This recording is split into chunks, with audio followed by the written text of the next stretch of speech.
ఈ job growth బాగుండడంతో పాటు US 10-year bond yield growth కూడా 4.79% పెరిగింది. ఇది లాస్ట్ 2-3 మంత్స్తో కంపేర్ చేస్తే మంచి గ్రోత్. దీనికి తోడుగా ఫెడ్ రిజర్వ్ కూడా ఇంట్రెస్ట్ రేట్ తగ్గించకపోవడం వల్ల డాలర్ మంచి స్ట్రాంగ్ పొజిషన్లో అయితే ఉంది.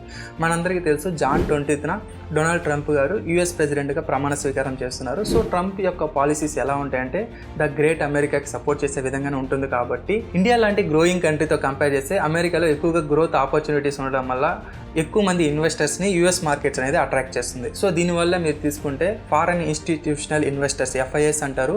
వీళ్ళు లాస్ట్ ఒక 2-3 మంత్స్గా కంటిన్యూస్గా ఇండియన్ మార్కెట్లో వాళ్ళ మనీని సెల్లింగ్ అనేది చేస్తూనే ఉన్నారు. ఫస్ట్ అక్టోబర్ మంత్ విషయానికి వచ్చామంటే 1,14,445 crores, నవంబర్ మంత్ విషయానికి వచ్చామంటే 45,974 crores అండ్ డిసెంబర్ మంత్లో 16,982 crores అండ్ ఈ జనవరి మంత్ అయితే కంప్లీట్ అవ్వలేదు.